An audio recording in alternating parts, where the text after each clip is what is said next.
Assalamualaikum warahmatullahi wabarakatuh.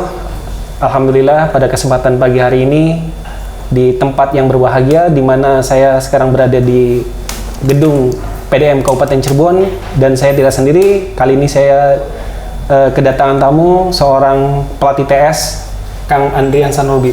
Assalamualaikum Kang. Waalaikumsalam warahmatullahi wabarakatuh. Kang, kita langsung saja nih kayak pengen banyak tanya sih sebenarnya tentang kegiatan TS.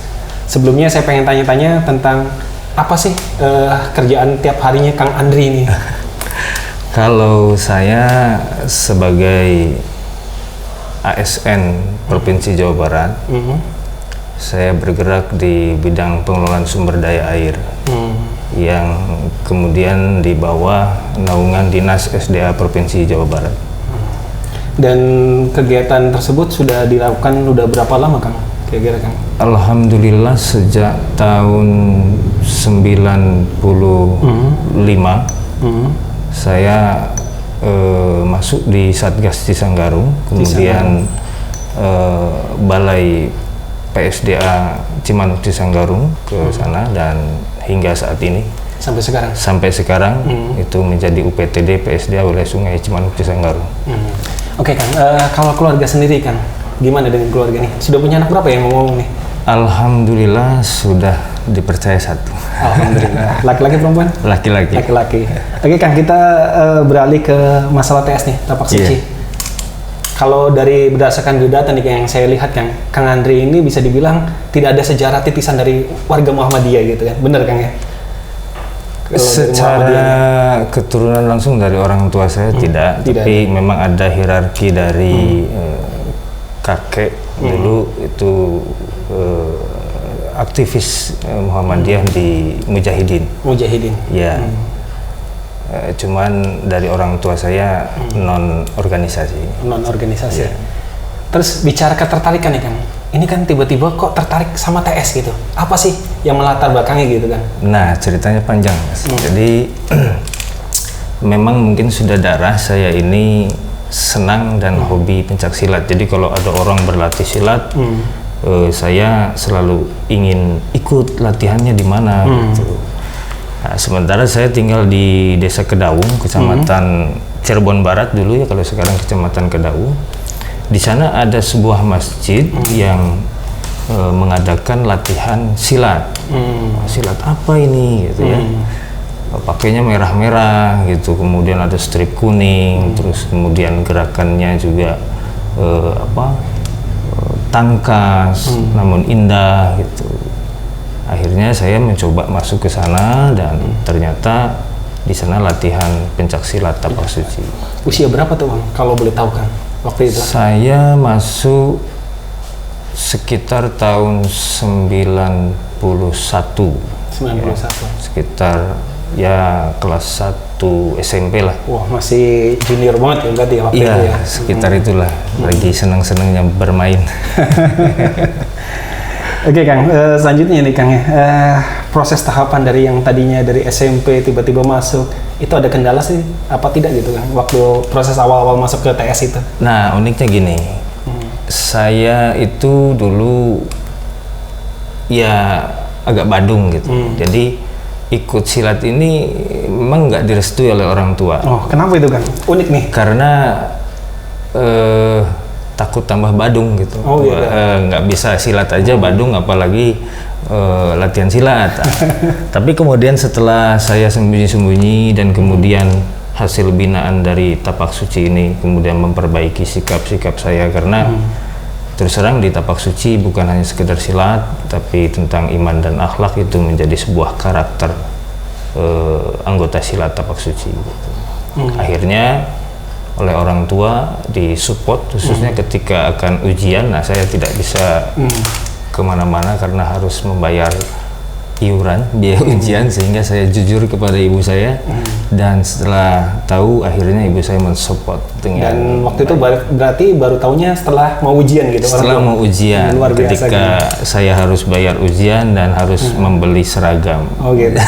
Tanggapan orang tua apa itu Kang waktu awal tahu gitu kan, kok tiba-tiba bisa-bisa masuk TS gitu, yang tadinya nggak direstuin sama orang tua gitu ya? Nah, ini uniknya di sini. Saya memang dulu sebadung-badungnya saya suka bermain di masjid. Dan kegiatan rutinitas mengaji, sholat fardu itu selalu di masjid. Saya dididik oleh ayah saya yang memang disiplin, tegas gitu ya, keras, dan ibu saya yang mendidik saya. Dan kemudian di situ ada kegiatan silat di masjid, jadi mungkin tidak begitu diperhatikan waktu, karena ketika saya di masjid ya mungkin kegiatan rutin biasa, tapi kemudian ada silat di sana. Nah, kebetulan pelatih silat itu paman saya, dan DKM-nya adalah kakek saya, dan paman saya ini alumni SMA Muhammadiyah Kedawu ketika itu. Kalau boleh tahu kan ya, pencak silat itu kan banyak. Iya. Ada beberapa lah istilahnya cabang gitu, nah, atau kita kenal lah ada merpati putih, ada yang lain juga gitu. Kenapa tertarik sama tapak suci gitu kan? Nah, jujur awalnya tidak tahu saya. Yang saya tahu hanya pencak silat itu ada aliran Jawa, ada aliran Sunda gitu ya. Seperti terkenal dengan istilah Cimande, Cikalong, kemudian ada yang bersifat keras seperti karate atau taekwondo. Itu saya tidak tahu. Cuman kemudian mungkin ini berkah dari Allah dan juga petunjuk dari Allah bahwa saya masuk ke dalam sebuah perguruan pencak silat yang notabene-nya adalah sarana dakwah Islam yang berada di bawah naungan pimpinan Muhammadiyah. Dan ternyata tapak suci ini adalah ortom Muhammadiyah. Nah, mengenai pertanyaan tadi mengapa saya tapak suci, ya itu kodrat ilahi mungkin ya. Tapi kemudian setelah tahu beberapa perguruan yang ada di Indonesia, saya sampai saat ini dan merasa yakin tapak suci yang terbaik untuk saya. Gitu. Ya. Gini juga kan, di Muhammadiyah itu kan identik dengan yang namanya pengkaderan, dan pengkaderan juga itu butuh yang namanya identitas. Di saat itu sudah punya identitas belum sih kan? Artinya kayak MBM atau apa gitu kan, karena di Muhammadiyah itu kan mencirikan warga Muhammadiyah harus memiliki gitu kan. Ya. Nah inilah fungsi ortom di dalam pengembangan dakwah gitu ya. Pengembangan dakwah sayap Muhammadiyah di lingkungan pemuda olahraga khususnya di pencak silat. Ada beberapa tahapan di tapak suci itu. Yang pertama tentu rekrutmen ini boleh siapa saja masuk, walaupun memang ini ortom Muhammadiyah, tapi anggota-anggota di tapak suci ini dari berbagai macam elemen, bahkan dari agama non muslim pun banyak, kemudian dari di luar Muhammadiyah pun banyak. Bahkan setelah saya mendalami, tapak suci ini ada di mana-mana. Jadi bukan sekedar di lingkungan Muhammadiyah, di sekolah negeri banyak gitu ya, kemudian di kampus-kampus negeri juga banyak, di masjid-masjid masyarakat.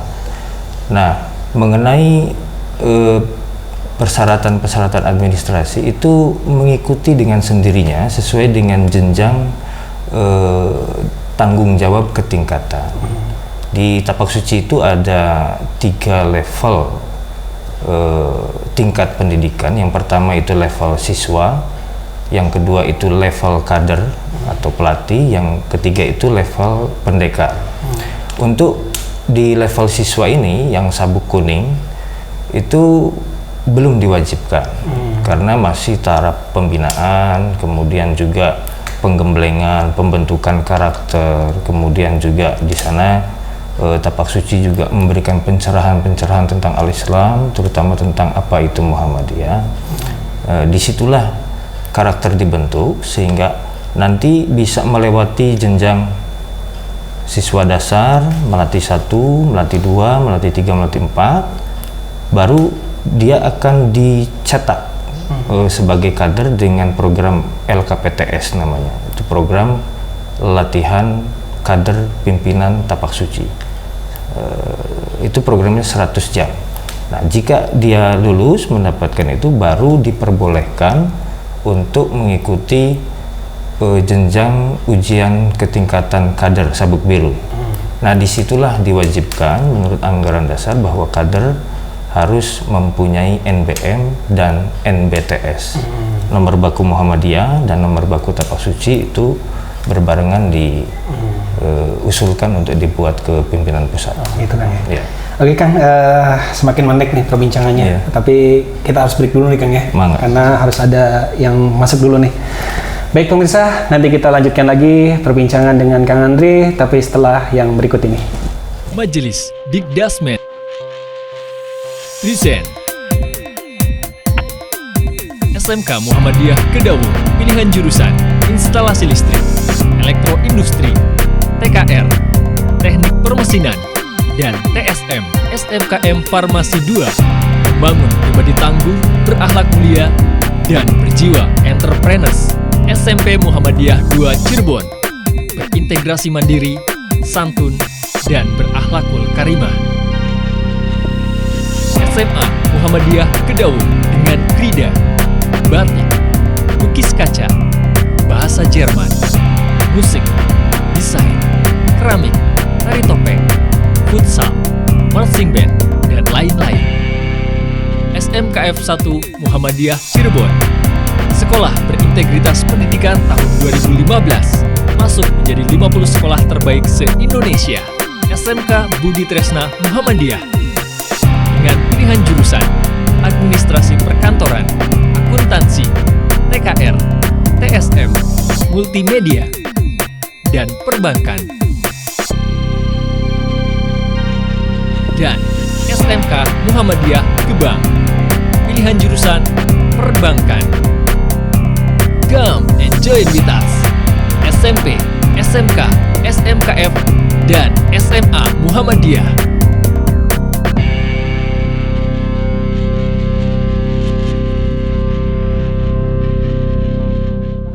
Sekarang kita ada di season yang kedua, di mana masih dengan Kang Andre. Kang, ini ada pertanyaan lagi Kang. Syarat masuk untuk ke TS, kira-kira ada nggak sih? Jadi untuk syarat masuk mengikuti latihan tapak suci itu sebetulnya cenderung tidak ada sebetulnya. Jika memang ada kemauan, tapi tentunya di sini ada sebuah metode pelatihan yang memang ini dipandu dari ilmu keolahragaan dan ADART tapak suci. Jadi dianjurkan untuk mengikuti latihan ini ketika anak usia 10 tahun. Namun jika anak itu mau dan kita pun bisa menyesuaikan metode latihannya, itu bisa-bisa saja anak usia dini masuk. Tentunya tidak kepada unsur pencaksilat bela diri, tapi misalkan untuk pencaksilat seni gitu ya, untuk pertunjukan, demonstrasi yang bersifat pencaksilat seni gitu. Tapi kemudian di tapak suci tidak terbatas, sampai usia berapapun ada. Bebas ya berarti kan? Bebas ya, tidak ada batasan umur kecuali mungkin umur minimal untuk yang layak untuk diberikan pembinaan sebuah disiplin pencaksilat gitu. Kalau untuk di TS sendiri, ini ada nggak sih Kang kejuaraan-kejuaraan yang istilahnya melibatkan tapak suci gitu kan, entah tingkat nasional, daerah dan lain sebagainya, ada nggak sih? Iya. Kejuaraan-kejuaraan itu memang sudah ada program baik dari pemerintah maupun dari internal tapak suci. Kalau dari pemerintah itu biasanya reguler ada semacam kejurda, kejurwil gitu ya. Khususnya di Dinas Pendidikan itu ada pekan olahraga kota kabupaten, provinsi, nasional gitu kan. Nah, untuk eksternal di kalangan pencaksilat di IPSI sendiri kadang-kadang suka ada kejuaraan-kejuaraan seperti yang tingkat daerah, tingkat wilayah maupun tingkat nasional, bahkan tingkat dunia seperti pernah ada Belgia Open gitu kan, atau misalkan kejuaraan-kejuaraan dunia yang lainnya. Khususnya untuk pembinaan di tapak suci itu sudah diprogramkan dari pimpinan pusat. Di sana ada program-program yang reguler, itu merupakan evaluasi dan kalender kegiatan seperti kejurda, kejurwil, dan kejurnas. Ini unik nih Kang, ada sebutan pendekar kalau nggak salah di Tapak Suci. Kenapa sih diberi nama pendekar gitu? Ada sejarahnya nggak kalau boleh tahu Kang? Selain itu normatif dari peraturan level ketingkatan di Tapak Suci, memang identik untuk kalangan yang dianggap mahir di pencak silat, khususnya budaya di Indonesia, gitu ya, di Melayu, itu sebutannya pendekar. Gitu ya.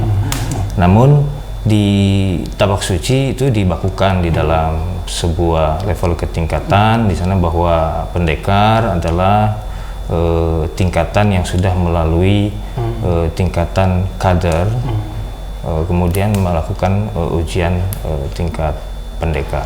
Berarti kata-kata pendekar itu tidak sembarang kan, harus melewati level-level tertentu ya? Iya, tahapannya jelas. Itu. Kalau bisa saya jelaskan bahwa untuk ujian sabuk kuning siswa itu melakukan evaluasi ujian kenaikan tingkat itu setiap 1 semester sekali. Jadi jika tingkat siswa ini ada tingkat dasar ke 1, 2, 3, dan 4 itu berkisaran 2,5 tahun dia bisa menyelesaikan tingkatan siswa. Kemudian untuk tingkat kader ini evaluasi ujian kenaikan tingkatnya itu 1 tahun sekali. 1 tahun sekali. Dengan tambahan evaluasi untuk penilaian itu membuat skripsi atau karya tulis. Oh, hampir kayak anak-anak kuliah juga ya, berarti sama ya sebenarnya. Ya, karena memang harus untuk ketingkatan kader ini perlu ada pengembangan kreativitas di dalam melaksanakan tugas-tugasnya, melatih siswa itu. Nah, jika sudah nanti masuk ke dalam lulus jenjang kader, itu kan ada kader dasar, kader muda, kader madya, kader kepala, kader utama. Nah, itu jika diikuti secara rutin ya sekitar 5 tahun, dia bisa menduduki ketingkatan pendekar dengan melakukan ujian pendekar. Dan untuk ujian pendekar ini dilakukan evaluasi dan ujian kenaikan tingkatnya itu per 3 tahun. Jadi 3 tahun baru boleh bisa melaksanakan ujian ketingkatan selanjutnya dengan syarat. Kalau tadi kan membuat skripsi karya tulis ya. Kalau tingkat pendekar harus membuat atau menciptakan keilmuan baru, seperti gitu. Tesis gitu. Ada penelitian dan lain sebagainya. Ya, hanya bedanya mungkin harus ada minimal gerakan yang berbeda mungkin ya. Iya, penemuan gerakan-gerakan baru gitu, yang nanti akan diuji di Saresihan Pendekar Nasional.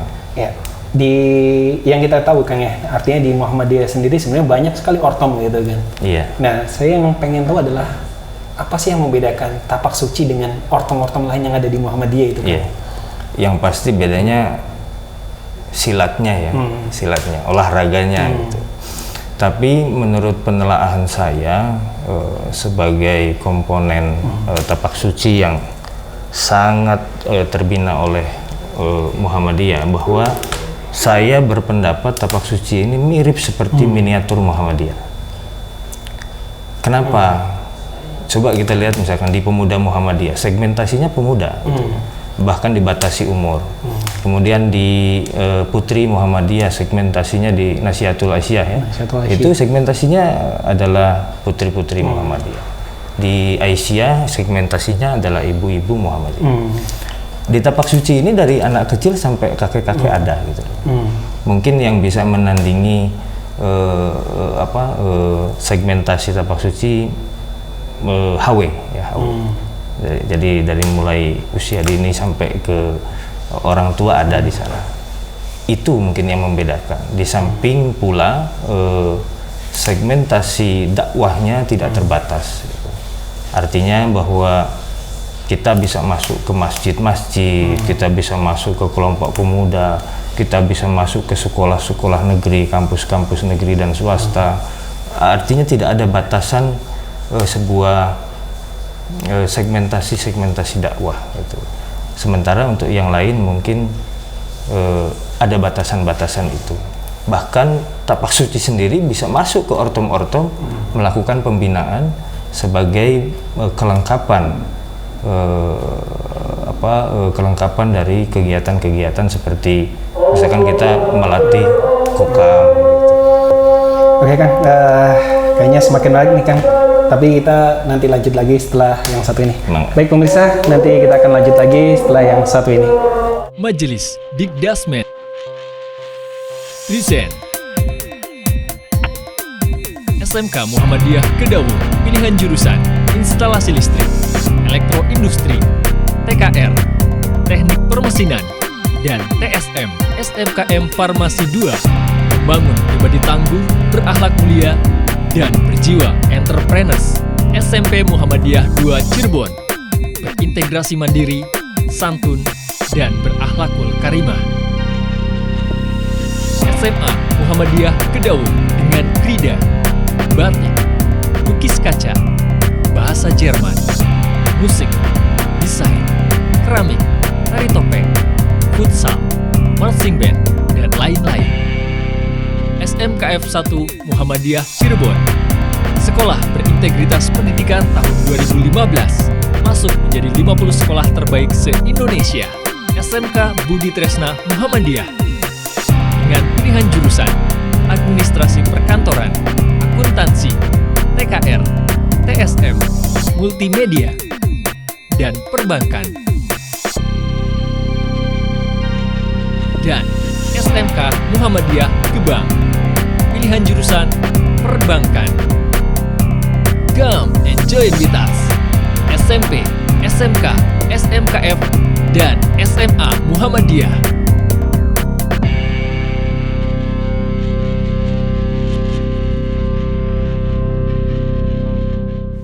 Ya, kita kembali ke perbincangan tentang tapak suci, di mana mulai makin menarik nih ya perbincangannya dengan Kang Andri. Kang Andri, kalau boleh tahu nih ya, pasti segala sesuatu itu kan memiliki sejarah masing-masing gitu kan, dan banyak sekali, terutama bukan hanya orang luar ya, artinya di luar Muhammadiyah, tapi warga Muhammadiyah sendiri bisa dibilang sangat-sangat tidak paham gitu, atau tidak tahu, tidak mengenal sejarah di tapak suci. Boleh dijelaskan sedikit Kang tentang sejarah tapak suci? Ya. Jadi begini Mas, untuk sejarah tapak suci ini memang cukup kompleks dan memang sampai saat ini belum ada literasi yang lehal yang kemudian itu merupakan literasi sejarah tapak suci yang memang dikeluarkan oleh pimpinan daerah tapak suci Kabupaten Cirebon. Namun saya memiliki minimal data perjalanan saya di tapak suci yang kemudian di sana juga merupakan data-data organisasi yang jika dilakukan sebuah inventarisasi data di dalam sebuah file itu akan ada di mana-mana. Karena kalau organisasi dia bersifat legal, administratif, dan diketahui oleh semua elemen-elemen yang memang berhubungan dengan pimpinan daerah tapak suci 168 Kabupaten Cirebon. Mungkin saya akan menjelaskannya melalui hierarki kepengurusan ya. Jadi kalau hierarki kepengurusan tapak suci Pimda Cirebon, mudah-mudahan ini bisa menghantarkan kepada literasi penulisan sejarah, karena jika sejarah ini kan menyangkut cerita dan peristiwa, namun sejarah itu muncul tergantung siapa yang menulisnya gitu kan, dan narasumbernya dari mana. Tapi dengan hierarki kepengurusan ini, insya Allah ini berbasis data sekunder yang merupakan data-data yang dimiliki oleh setiap lembaga atau organisasi.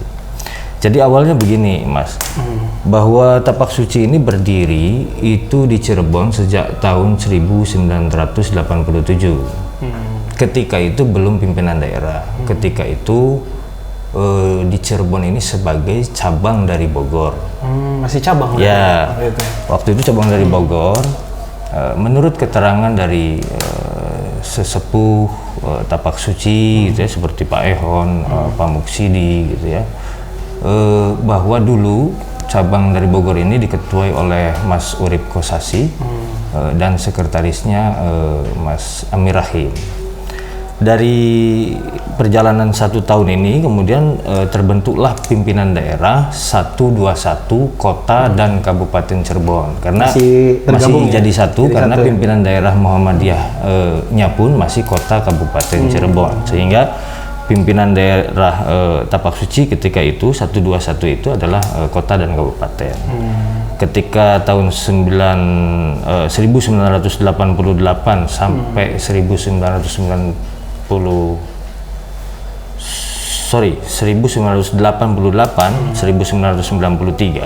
itu ketua Pimdanya adalah Pak Emuksidi dan sekretarisnya Pak Jaja Atija. Kemudian periode 1993-1998 diketuai kembali oleh Pak Muksidi dan sekretarisnya Pak Jaja Atija kembali. Periode 1998-2003 ketua Pimdanya adalah Pak Fahru Rozi dan sekretarisnya saya sendiri, Andrian Sarnubi. Kemudian periode 2003-2008 ketua Pimdanya adalah Pak Rosihan, Pak Ehon, dan sekretarisnya saya. Nah, kemudian ada peristiwa yang cukup unik di pimpinan daerah Muhammadiyah Kota Kabupaten Cirebon, yaitu ketika tahun 2007, tepatnya di gedung Korpri, kalau dulu mungkin gedung Asrama Haji, Jalan Cipto, Kota Cirebon, itu ada musda bersama. Jadi pimpinan daerah Muhammadiyah dan ortom-ortom ini musda semua bareng. Nah, disitulah kemudian pimpinan daerah 121 Tapak Suci Kota dan Kabupaten Cirebon ini sudah mulai terpisah.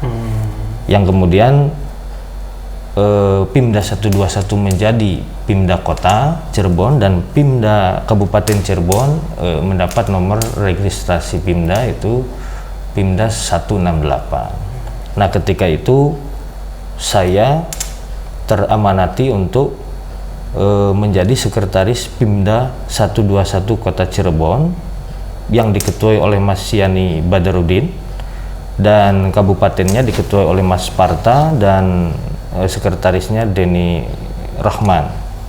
Jadi periode 2008-2013 itu mulai berpisah. Nah, 2013 hingga sekarang 2018 Pimda 168 Kabupaten Cirebon diketuai oleh Pak Jaja Atija dan sekretarisnya Yono Suprayitno. Jadi mungkin itu yang bisa saya sampaikan, data-data ya bagian dari sejarah tapi berbasis data ya Kang ya? Data kepengurusan gitu. Jadi seperti itu. Oke Kang, banyak yang saya pengen tahu tentang perbedaan nih Kang. Kembali lagi soal perbedaan. Kita tahu sendiri teknik bela diri atau jenis bela diri ini bermacam-macam. Ada kickboxer, ada kungfu, ada yang lain-lain juga, karate dan sebagainya gitu kan. Yang membedakan antara Tapak Suci dengan bela diri yang lain apa sih sebenarnya Kang? Ya, yang jelas Tapak Suci pencaksilat. Namun di pencaksilat sendiri pun terdapat beberapa aliran. Nah, keunikan di Tapak Suci ini memang gabungan dari beberapa jenis bela diri yang ketika itu memang dibentuk oleh pendiri Tapak Suci, yaitu Ahmad Dimyati dan Muhammad Wahid, yang kemudian dua kakak beradik yang mendirikan Tapak Suci ini membawa masing-masing hasil pengembaraannya. Namun yang menjadi khas perguruan Tapak Suci adalah ilmu pencaksilatnya adalah ilmu pencaksilat aliran Banjaran. Seperti kita tahu jika di Jawa Barat ada Cimande, Cikalong. Nah, itu beberapa keilmuan itu pun sekian persen diakomodasi oleh diambil untuk melengkapi jurus-jurus yang ada di Tapak Suci. Seperti itu. Semakin menarik lagi nih Kang, tapi kayaknya harus break dulu nih sebentar karena ada yang mau lewat dulu.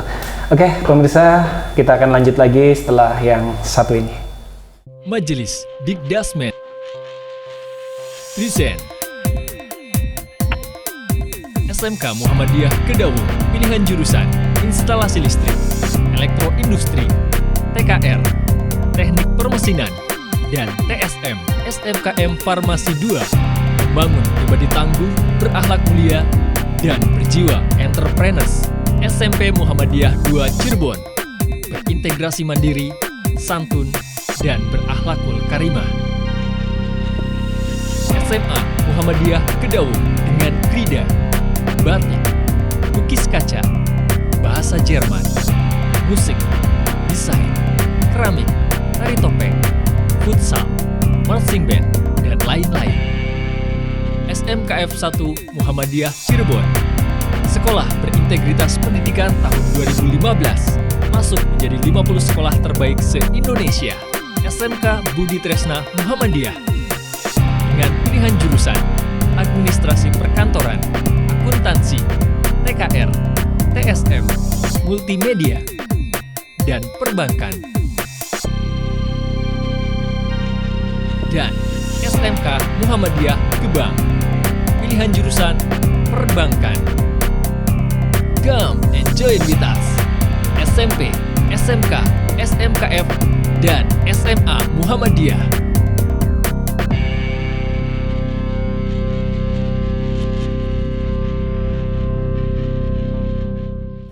Ya, baik pemirsa, kita kembali lagi dengan perbincangan yang makin menarik dengan Kang Andri Sanubi. Kang, kalau boleh tahu nih Kang, ada tidak sih atlet dari Tapak Suci khususnya ya, entah mengikuti event nasional ataupun bisa dibilang setingkat Asia gitu kan? Ada nggak kira-kira Kang? Secara global, Tapak Suci ini sangat aktif di event-event kejuaraan, baik tingkat regional, nasional maupun internasional. Namun saya sendiri pernah menjadi atlet Porda 8 kalau nggak salah di Bogor tuh, sekitar tahun berapa ya saya agak lupa, kalau nggak 99 2000 ya. Itu pernah, kemudian juga untuk kejurwil tahun 97 saya juga pernah mendapatkan medali emas untuk kelas Wiragana Putra. Ketika itu lumayan juga lawan saya juara nasional tingkat mahasiswa. Luar biasa ya. Nah, untuk Tapak Suci sendiri itu selalu aktif di dalam event maupun internal maupun eksternal. Di eksternalnya seperti di Jurda gitu ya, di Porda, kemudian PON. Seperti yang kita tahu kemarin di SEA Games ada perwakilan dari atlet kita, satu putra satu putri, dan kebetulan biasanya itu Asian Games gitu ya, itu didominasi dari kita, dari Tapak Suci. Bahkan pelatih-pelatihnya itu mantan-mantan atlet juara SEA Games dan juara dunia seperti Roni Saifullah, Abbas Akbar yang sekarang membina di Padepokan Pencaksilat Indonesia di Taman Mini Indonesia. Gitu Kang ya. Kang, ini kan dengar kabar katanya kalau nggak salah sekarang melatih juga di TS ya, baik UPTD ataupun instansi pemerintahan. Itu seperti apa sih Kang? Iya, jadi kebetulan waktu saya memang agak sempit karena memang saya berada di wilayah kerja pelayanan sumber daya air, sehingga saya tidak banyak melatih di luar lingkungan kerja gitu. Nah, kebetulan saya sejak dulu selalu menekankan diri kepada diri saya sebagai kader, di mana ada Tapak Suci, di mana ada saya, di situ harus ada Tapak Suci. Diawali dulu ketika saya kelas 2 STM Negeri Cirebon, saya mendirikan Tapak Suci dengan dibantu guru saya, terus terang. Walaupun di luar Muhammadiyah ya, guru saya itu Pak Himawan Ismanwadi, guru fisika. Beliau kebetulan memiliki teman pelatih Tapak Suci Belanda, sehingga antusias sekali itu. Nah, berdirilah Tapak Suci di sana. Begitupun sekarang di tempat kerja saya di UPTD PSDA, itu saya dirikan Tapak Suci dengan dukungan para pejabat, atasan saya, dan juga atasan tidak langsung yang ada di Dinas SDA Provinsi Jawa Barat. Alhamdulillah berkat dukungan beliau-beliau, tapak suci bisa berjalan, latihannya lancar sampai sekarang, bahkan di support baik secara moral maupun material. Karena tapak suci mempunyai visi yang jelas, mempunyai pembinaan yang jelas, kemudian insya Allah berefek positif, terutama di dalam pembinaan karakter disiplin bagi karyawan karyawati selain olahraga. Ya, ini kan lumayan lama berarti Kang ya, dari awal masuk ke TS sampai sekarang akhirnya melatih gitu kan. Pasti kan dari situ ada suka duka gitu kan. Bisa diceritakan Kang tentang suka dukanya ini Kang? Sukanya jelas lebih banyak, dukanya saya kira sedikit karena ini hobi ya. Luar biasa ya. Ini senang saya sehingga apapun hal-hal yang berada di hadapan saya, terutama rintangan, hambatan, itu justru memberikan sebuah kenikmatan tersendiri. Tentunya di sini pembinaan dari ayahanda pimpinan daerah Muhammadiyah Kabupaten Cirebon, baik dari elemen-elemen teman-teman saya yang ada di Muhammadiyah maupun di luar Muhammadiyah, itulah yang kemudian menjadi semangat saya. Sukanya ya hobi saya terakomodir, kemudian terfasilitasi, kemudian kegembiraan saya di sini dapat bermanfaat untuk kegiatan dakwah Muhammadiyah di bidang ortom kepencasilatan. Kalau kata Pak Lalan kemarin memberikan materi di ujian kenaikan tingkat UPT DPSD Asmara Sanggaru, beliau menjelaskan ya memang bidangnya para pendekar berdakwah tentang Islam dan kemuhammadiyahan di elemen pencaksilat. Dukanya ya ketika kendala yang kita hadapi atau permasalahan yang kita hadapi tidak begitu lancar untuk kita lampaui. Mungkin kalau itu sudah biasalah permasalahan klasik, tapi insya Allah dengan keikhlasan, kejujuran, kemudian kesabaran, sepintar apapun, sekuat apapun akan terkalahkan. Itu nasihat dari pengurus IPSI Pusat. IPSI Pusat. Ya. Oke, tadi kan bicara suka duka nih Kang. Berarti kan kalau suka duka ada, pasti juga ada harapan untuk kedepannya tapak suci seperti apa gitu. Ya. Tentunya harapannya adalah perkembangan yang pesat, gitu ya, perbaikan yang signifikan, kemudian optimalisasi kegiatan, organisasi, prestasi. Di sana bisa melampaui target ideal.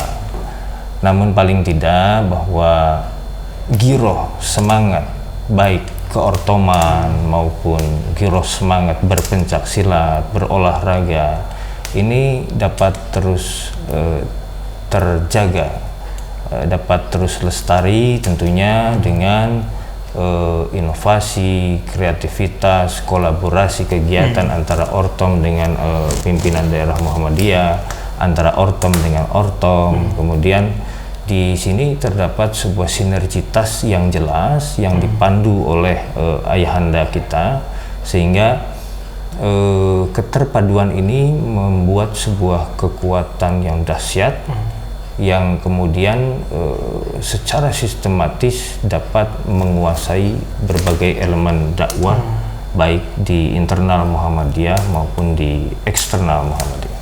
Oke, pertanyaan terakhir nih Kang. Motonya apa sih sebenarnya dari tapak suci itu sendiri Kang? Ya, moto tapak suci itu terdapat di ikrar anggota tapak suci yang keenam, yaitu dengan iman dan akhlak kita menjadi kuat, tanpa iman dan akhlak kita menjadi lemah. Luar biasa sekali. Terima kasih nih Kang, perbincangan yang sangat-sangat luar biasa, di mana kita akhirnya banyak tahu seperti apa sih tapak suci, sejarah tapak suci, moto, harapan, dan lain sebagainya. Baik pemirsa, itu tadi perbincangan saya dengan Kang Andri, di mana tadi kita tahu bahwasanya bagaimanapun kalau kita lakukan itu dengan hobi, dengan hati, itu akan menjadi sesuatu yang sangat nikmat. Akhirnya saya dengan Kang Andri harus pamit undur diri. Terima kasih banyak. Fastabil khairat. Wassalamualaikum warahmatullahi wabarakatuh. Terima kasih.